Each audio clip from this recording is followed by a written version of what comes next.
State sentinel में आपका स्वागत। मैं हूं रविंद्र सिंह। जुर्म किसी और ने किया था। 4 साल तक, लगभग 4 साल तक सजा किसी और ने भुगती। तो मैं कह सकता हूं कि देर आए दुरुस्त आए। कुछ दिन पहले आपको याद होगा, गृह मंत्री, भारत के गृह मंत्री अमित शाह साहब राजौरी के दौरे पे थे। राजौरी नहीं जा सके, उनका दौरा जम्मू तक ही सीमित रह गया। लेकिन उनका दौरा जम्मू के लोगों के लिए, जम्मू कश्मीर के लिए बड़ा फ्रूटफुल साबित हुआ। उनके इस दौरे से यह फायदा हुआ कि 4 साल से जो लोग सजा भुगत रहे थे, जिन्होंने कोई जुर्म नहीं किया था, इनकी कोई गलती नहीं थी, उनको उस सजा से छुटकारा मिल गया। बड़े आसान भाषा में कहूं तो गन लाइसेंस जो है, जो उन पर प्रतिबंध था, वो हट गया। आज के बाद अगर आपको गन लाइसेंस चाहिए तो आप फॉर्मेलिटी कंप्लीट कर कर वो ले सकते हैं। लेकिन आपको इस बात को समझना होगा, 2018 में ये प्रतिबंध लगा था, अब हम 2023 में हैं। कितने मैन्युफैक्चरर, कितने यूनिट्स बंद हो गए? लगभग सभी। वो सभी लोग जो उसमें काम करते थे वो आहत हुए। इन 4-4.5 सालों में किसी ने उसकी सुध नहीं ली। लेकिन गृह मंत्री अमित शाह के इस दौरे ने एक राहत की सांस जरूर दी है उन मैन्युफैक्चरर्स को, उस मजदूर को, उस यूनिट में काम करने वाले हर एक आदमी को। इसलिए मैंने कहा, देर आए दुरुस्त आए। और इन 4 से 4.5 सालों में यह फाइल तैयार हो गई जनाब, ये पूरी फाइल तैयार हो गई। इसमें कई चिट्ठियां ऐसी हैं जो ऑनरेबल गृह मंत्री अमित शाह साहब को लिखी गई, जितेंद्र सिंह साहब को लिखी गई। पता नहीं कितने कितने कागज काले हो गए, दिल्ली तक चक्कर लग गए। लेकिन ये 4-4.5 साल गुजर गए। लेकिन राजौरी में जो बड़ा इंसिडेंट हुआ, टेररिस्ट अटैक हुआ, जिसमें लगभग 7 लोगों ने अपनी जान गंवाई, 5 उस अटैक में और 2 एक ब्लास्ट में। उसके बाद अमित शाह साहब का दौरा हुआ और ये राहत की सांस जो है, लगभग 4.5 साल के बाद जम्मू कश्मीर के एक ऐसे सेक्शन को मिली जो 4.5 साल से इसके लिए संघर्ष कर रहे थे। मेरे साथ हैं गन्स मैन्युफैक्चरर एसोसिएशन के प्रेसिडेंट संजय शर्मा जी। संजय शर्मा जी, एक बड़ी फाइल तैयार हो गई, इतने एफर्ट्स करने के बाद फाइनली आज रिलीफ मिला। ये कितना बड़ा रिलीफ है हमारे लिए? तो ये ऐसा रिलीफ है कि जैसे कहते हैं ना, कोई मुराद मांगी हो, तो ये 2023 ने हमें वो दी है कि हम पिछले 4-4.5 से इतना संघर्ष कर रहे थे। कौन सा, ये आप जो फाइल देख रहे हैं, ये तो एक पार्ट है फाइल का। ऐसे ही हमारे पास इस समय तक तो 5-10 फाइलें इतनी मोटी मोटी अभी भी ऑफिस में पड़ी हुई हैं। हमने, जब हमारा ये बैन किया गया था इन्होंने 2018 में, 18 के बाद हमने कौन सा ऐसा द्वार, कौन सा ऐसा डिपार्टमेंट जिसमें हम नहीं गए। गवर्नर साहब से हम मिले, चीफ सेक्रेटरी को हमने 3-4 चिट्ठियाँ लिखी, उनको भी बोला कि भाई ये गलत किया हुआ है, हमारा इसमें हमारा कोई रोल नहीं है। एक यहाँ पे फेक लाइसेंसेस का, और कहते हैं कि भाई मिली भगत से कोई लाइसेंस बन के उसका रैकेट कोई चल रहा था। तो वो जो जितने भी फेक लाइसेंस थे, आज तक किसी डीलर को नहीं पकड़ा गया उसके लिए, आज तक किसी मैन्युफैक्चरर को नहीं पकड़ा गया। वो जितने भी लाइसेंस बने थे, किसी ने कोई लाइसेंस ऐसे फेक बनाए नहीं हुए थे। तो जितने भी ये जो जितनी हवा फैली हुई थी, ये कोई इंटरनल ही कोई इनका प्रोसेस था, जो इंटरनल ही काम करते थे। लेकिन हाँ, स्टेट हमारी थी, काम वो इंटरनली करते थे, लेकिन जम्मू कश्मीर के लोग उसमें इन्वॉल्व नहीं थे। ये 4-4.5 साल कैसे निकले? क्या नुकसान हो ये गया? 4-4.5 साल ऐसे निकले कि जैसे ही ये ऑर्डर आया तो हम उसी समय हमने कोर्ट का दरवाज़ा खटखटा दिया। कोर्ट में हम चले गए। कोर्ट में हमारी ये हालात हो गए कि वहाँ पे इनको आज 4-4.5 साल हो गए, इन्होंने ऑब्जेक्शन फाइल नहीं किए अपने। जब तक उसमें ऑब्जेक्शन फाइल नहीं होंगे तो केस आगे बढ़ता नहीं है। फाइनली जब लास्ट में अभी जज साहब थे, उन्होंने इनको लास्ट वार्निंग दे दी कि जब तक अगर आप इस बार नहीं करोगे तो मैं इसको क्रैश कर दूंगा। कितने यूनिट बंद हो गए? इसमें हमारे एक्चुअली क्या पूरे हिंदुस्तान में टोटल 100 यूनिट थे इसके, जिसमें से 25, और लीडिंग में मैं कह रहा हूँ कि लीडिंग में जम्मू कश्मीर ही मैन्युफैक्चर करता था और कोई स्टेट इसमें मैन्युफैक्चर नहीं करती थी। और ये 47 से इंडस्ट्रीज़ लगी हुई हैं। तो उसमें जो हमारी जो मेजॉरिटी थी कि 30 से 40 हज़ार बंदूकें पर मंथ एवरेज सालाना जम्मू कश्मीर से ही बनती थी, जो कि पूरे हिंदुस्तान में सप्लाई होती थी और ये यहाँ से चलती थी। और हमारा सबसे बड़ा प्लस पॉइंट ये था कि हमारी 20 और 30% आर्मी जो है वो सिर्फ जम्मू कश्मीर में ही है। तो जम्मू कश्मीर के आर्मी वाले लोग ये सबसे ज़्यादा इसका मेन बायर वही हैं, क्योंकि जब वो रिटायर होते हैं उनको एक होता है कि हमारे पास गन हो, रिटायर हो जाएंगे, कल को कहीं पे हमें जॉब मिल जाती है। आजकल आपने देखा होगा हर सिक्योरिटी गार्ड के बेसिकली उनको सिक्योरिटी गार्ड के लिए चाहिए होती है, और मोर ओवर सेल्फ प्रोटेक्शन के लिए यही गन होती है। 12 बोर का ये गन एक ऐसी गन होती है, एक तो ये हाइड नहीं की जा सकती, दूसरा ये है कि दूर से दिखती है, तो अगला थोड़ा चकन्ना हो जाता है कि इसके पास गन है, कोई हम इसमें कोई वो नहीं कर सकते। संजय साहब, एक सवाल और है। हाँ जी, मैंने पहले ही कहा कि देर आए दुरुस्त आए। गृह मंत्री अमित शाह साहब का दौरा किस तरह से देखते हो आप? एक बड़ा सौगात उन्होंने हमारे लिए तो गृह मंत्री साहब का तो ऐसे हुआ कि मैंने कहा ना कि सबसे पहले ही मैंने ये बताया कि हमारी मुराद पूरी होगी। हमने इतनी बारी उनको लिखा और उनका वैसे ही जवाब आता है, जैसे हम उनको कोई लेटर लिखते हैं वो सीधा हमारी स्टेट को भेज देते हैं कि भाई इनका ये मसला है, इनका मसला आप दुरुस्त करो। वो हमने एक बार 2018 में, 19 में, 20 में, 2018 में तो वो राजनाथ सिंह जी थे, पहले हमने उनको लिखा, फिर उसके बाद अमित शाह जी आए, फिर हमने इनको लिखते गए कि ऑलवेज इनको मतलब के चिट्ठियाँ वापस भेजते हैं कि भाई इनका ये समाधान कीजिए। तो फाइनली इतना कुछ जब हो गया था, बड़ी चिट्ठियाँ लिख दी थी, फिर उन्होंने, फिर जब इस पर दौरा हुआ, इससे पहले भी जब वो आए थे तो तब हमारी मुलाकात हुई थी उनसे। हमारे चार चंद बंदे एसोसिएशन के ही मेंबर्स थे, तो किसी के माध्यम से हम उनसे मुलाकात की थी, तो उन्होंने तब हमसे बोला था कोई बात नहीं, हम इनमें देखेंगे।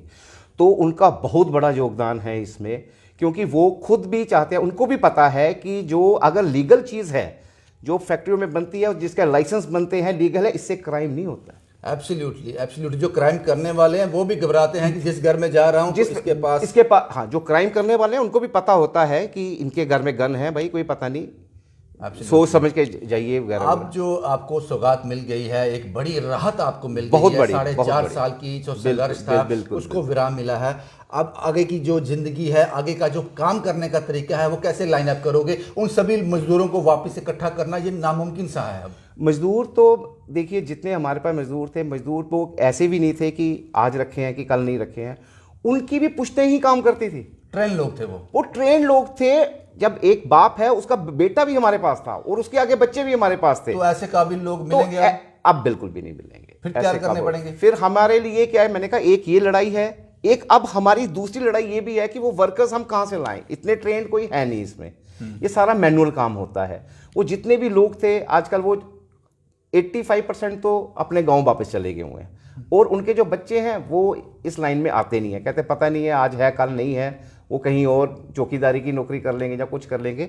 तो ये जो मेन जो ट्रेन जो इसमें जो लोग होते थे, जो हमारी लेबरर थी, वो कम से कम 2 से 2.5-3 हज़ार के करीब, वो मतलब पूरी फैमिलीज मिला के मैं कह रहा हूँ कि उनका वो रोज़गार चलता था ये पूरी इंडस्ट्री से, और इतना ज़्यादा था कि उनको किसी चीज़ की फिक्र नहीं होती थी। एक वो वक्त था कि हाईएस्ट पेड हमारे ही वर्कर होते थे पूरे जम्मू कश्मीर में, क्वालिटी सर्व करते थे आप। बिल्कुल क्वालिटी। जम्मू कश्मीर की गन जो है पूरे भारत में मानी जाती थी। हमारी गन का ऐसे होता था कि हमारे पास पहले से ऑर्डर बुक होते थे उसके। आगे भी मानी जाएगी? अब नहीं, नहीं, ये अब कह रहे हैं अब इसलिए कि अब तो इसमें बड़ा कुछ आ गया। पहले हमारी जो जितना भी जो हमारे कारखाने हैं, अब आप कभी आए विजिट करें वहाँ पे, शायद हमारी मशीनें भी कहीं जंग लग गई हैं, उनको भी साफ करने में अभी हमें अभी तो संघर्ष हमारा शुरू हुआ है। इसके बाद कि अभी उनको भी शुरू करेंगे, वो कैसे चलेंगी, उसमें से कितनी खराब होंगी, कितनी क्या है, जिंदगी पटरी में लाते भी हमें 7-8 महीने लग जाएंगे। 7-8 महीने लग जाएंगे। उम्मीद करते हैं कि अब यह रास्ता खुला रहे। और बिल्कुल, मैं तो यही कहता हूँ कि देखिए जितना भी ये हुआ था, जो बैन लगाया गया था, इसके लिए जब हमने लिखा गया कि वो भी अनकॉन्स्टिट्यूशनल था, कोई एज पर जो कानून के हिसाब से, मैंने पहले भी बताया था कि जो कानून के हिसाब से उन्होंने वो बैन लगा नहीं सकते थे इसमें, क्योंकि सिर्फ 3 चीज़ें हैं कि अगर बैन लगाने के, इसमें ये क्या है, आर्म्स एक्ट का सेक्शन 13 है जिसमें वो गन लाइसेंस दिया जाता है। तो एक 14 है सेक्शन, उसमें रिफ्यूज़ किया जाता है। रिफ्यूज़ करने की सिर्फ 3 ही वजूहत होती है। एक, आप अनसाउंड माइंड को ना दीजिए। दूसरा, जो कन्विक्टेड है, जो मतलब है, कोई हिस्ट्री है उसकी। हिस्ट्री है उसकी, उसको ना दिया। और तीसरा वो जो टेररिस्ट है, टेररिस्ट का मतलब जैसे जो सेक्शन लगाई है 14(1)(b) सेकेंड, उस पर क्लियरली लिखा है for the public piece and public safety. Absolutely. वो अगर वो नहीं है तो उसको दो। उसके बाद तो जिसका बाकी police verification is there, police verification उनकी करवा के तो उनको जब उनका सर आपसे हम एक ही बात कहेंगे, आप all the best, all the Thank you, best. आपको thank you, मेहनत thank you, करनी है, thank you। बहुत बहुत सारी ज़्यादा मेहनत मेहनत करनी है। तो उसके लिए ऑल द बेस्ट। मैं इस वक्त जहाँ से रिपोर्ट कर रहा हूँ जम्मू कश्मीर में हूँ, और आप जानते हो कि यहाँ हालात को समझने में, हालात को बिगड़ने में ज़्यादा वक्त नहीं लगता है। पिछले 3 दशक से ज़्यादा हो गए जम्मू कश्मीर टेररिस्ट से जूझ रहा है, टेररिज्म से जूझ रहा है। और यहाँ इसलिए भी मुश्किल हो जाता है, पिछले दिनों आपने इंसिडेंट देखा राजौरी के डांगरी इलाके में, यहाँ पे टेररिस्ट ने किस तरह से उनको निशाना बनाया गया। लेकिन उन लोगों के लिए कितना ज़रूरी है ये फैसला जो कि ये बैन उठा दिया गया है। वो बॉर्डर पे रहने वाला आदमी, जो टेररिस्ट, जो बॉर्डर की आंख है, जो बॉर्डर की आंख कान है, उनको देखता है, सुनता है, उनसे लड़ता है, उनके लिए ये बैन उठना कितना ज़रूरी है। मेरे साथ फ़ोन लाइन पे इस वक्त हैं सरपंच डांगरी से, इनसे बात करते हैं दीपक, ये इनका धीरज जी, इनसे बात करते हैं। धीरज जी, आपको आवाज़ आ रही है? जी जी सर। धीरज साहब, आपको भी बहुत बहुत मुबारक, क्योंकि और आपको ये मैं अफसोस भी जाहिर करता हूँ कि पिछले दिनों राजौरी में, डांगरी में जो इंसिडेंट हुआ जिसमें काफ़ी लोगों की शहादत हो गई, तो आपको जो बैन जो लिफ्ट कर दिया गया है, इसको आप किस तरह से देखते हो, जो आर्म्स लाइसेंस का बैन जो है? सबसे पहले हम ministry of home affairs of India का धन्यवाद करते हैं और लेफ्टिनेंट गवर्नर सर का, जी, कि जिन्होंने यहाँ पर 2 तारीख को यहाँ पर आए थे इस इंसिडेंट में। जी, यहाँ हमारे 7 लोग मारे गए थे, डांगरी हमारी पंचायत के लोग थे वो।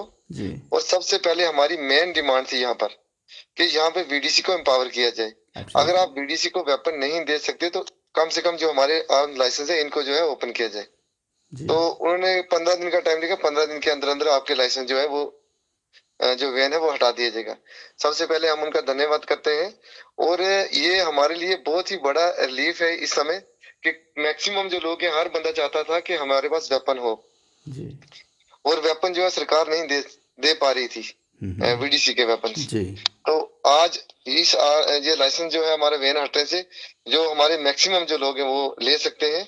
और सबसे मेन जो डिमांड थी यहाँ पर कि छोटा वेपन हमारे पास होना चाहिए, कहीं ना कहीं मैं समझता हूँ कि ये हमारे लिए बहुत ही बड़ी खुशखबरी है आज। धीरज साहब, आपसे एक सवाल और पूछना चाहूँगा मैं। आप लोग जो इतने फार फ्लंग्स एरिया में रहते हो, इसलिए मैंने पहले भी कहा कि आप लोग देश की आंख हो, आप लोग देश की आंख हो। आप उन लोगों से जूझते भी हो, आपका रोज़मर्रा का काम है ये, पता नहीं किस शक्ल में कोई सामने आ जाए। तो आपको लगता है कि ये जो लाइसेंस पे, आर्म लाइसेंस पे बैन को लिफ्ट कर लिया गया है, अब जो क्राइम करने वाला है या फिर जो टेररिस्ट है जो प्लान कर रहा है किसी के घर में घुसने की, कुछ इस तरह की एक्टिविटी करने के लिए, वो भी घबराएगा, उसको लगेगा कि हो सकता है इसके पास आर्म्स हो?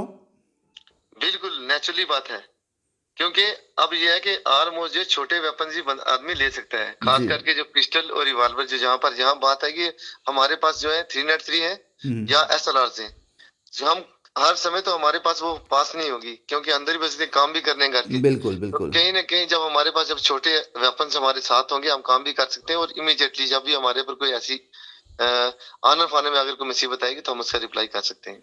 शुक्रिया धीरज साहब, बहुत बहुत शुक्रिया हमसे बात करने के लिए, बहुत बहुत शुक्रिया आपका। धन्यवाद सर। ये बात आपको मैंने पहले ही कहा कि देर आए दुरुस्त आए, देर आए दुरुस्त आए। ये बैन अब लिफ्ट हो गया है। उम्मीद करते हैं कि ज़्यादा से ज़्यादा जो लाइसेंस हैं ये बिके, और जो गलतियां पुराने वक्त में हुई हैं, हालांकि इन लोगों से दोबारा नहीं की गई, वो यहाँ से लाइसेंस इश्यू होते हैं, उन्हीं अथॉरिटी से कुछ गलतियां हुई हैं जिसकी वजह से ये बैन लगा था, उसको बड़े ध्यानपूर्वक इस बार किया जाए और ज़्यादा से ज़्यादा लाइसेंस जो है वितरित किए जाएं, ताकि वो बॉर्डर पे रहने वाला हमारे देश का आंख और कान इतना मजबूत हो जाए कि कोई भी आदमी जो गलत मंशा से उनके पास जाए, कोई नुकसान करना चाहे, तो वो 10 बार सोचे कि मैं किसी का नुकसान करने जा रहा हूं, ये मुझ पर भारी तो नहीं पड़ जाएगा।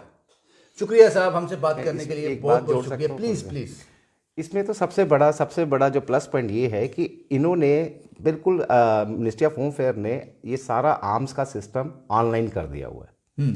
उस ऑनलाइन से सबसे बड़ा प्लस है कि अगर आपको भी बंदूक का लाइसेंस चाहिए, किसी को भी चाहिए है, वो ऑनलाइन पोर्टल में ही अप्लाई करेगा। उससे ये होगा कि जो पीछे जो हुआ है कि सांबे का आदमी का अगर कश्मीर में बना है तो वो चीज़ें खत्म हो जाएंगी, ट्रांसपेरेंसी होगी, बिल्कुल ट्रांसपेरेंसी होगी। मैं अगर जम्मू डिस्ट्रिक्ट का हूं, मेरा लाइसेंस जम्मू डिस्ट्रिक्ट से ही बनेगा, यहीं के मैं DM अगर हाँ आपको यही के डीएम बनाएंगे। और जब मैं ऑनलाइन में सारा उसको फिल करूंगा, ऑनलाइन में तो कोई चीज़ आप हाइड नहीं कर सकते। Absolutely, absolutely. तो उस एक तो ये है कि जो पीछे जितनी माल प्रैक्टिसेस ये वगैरह वगैरह जितना भी होता था, कोई जिसको आप कहते हैं कि इलीगल तरीके से भी अगर बने थे, वो सिस्टम टोटली खत्म हो जाएगा। भ्रष्टाचार भी खत्म हो जाएगा और सिस्टम भी खत्म हो जाएगा कि कोई झूठ बोल के नहीं ले सकेगा। अगर मैं जम्मू में रहता हूं, मैंने अपना प्रूफ देना है, तो मेरा वो जब लाइसेंस वो एंटर करेगा वो ऑटोमेटिकली जम्मू डिस्ट्रिक्ट ले लेगा। एब्सोल्युटली। अगर मैं सांबे में हूं तो मैं उधर लिखूंगा कि मेरा अपना घर का एड्रेस लिखूंगा या अपना आधार का, आधार इज वेरी मैंडेटरी किया हुआ इसमें, आधार का मैं नंबर डालूंगा तो वो पता चल जाएगा कि आप कहां पे हो, तो वो ऑटोमेटिकली उस डिस्ट्रिक्ट के पास चलेगा। मतलब इसमें अभी टोटली ट्रांसपेरेंसी रहेगी और बड़ा अच्छा रहेगा ये, और गवर्नमेंट की नजर में होगा और एक एक वेपन गवर्नमेंट को पता होगा किसके पास है। एक बार फिर आप लोगों को बहुत बहुत मुबारक है जो आपने इतना बहुत संघर्ष शुक्रिया, किया। बहुत बहुत मुबारक शुक्रिया, और बहुत बहुत शुक्रिया एक बार फिर हमारे होम मिनिस्टर, भारत के होम मिनिस्टर अमित शाह साहब का, कि आपका दौरा थोड़ा देर जल्दी हो जाता तो ये राहत पहले मिल जाती। बहुत बहुत शुक्रिया आप लोगों का। शुभम कुमार के साथ Ravindra Singh, the state sentinel के लिए।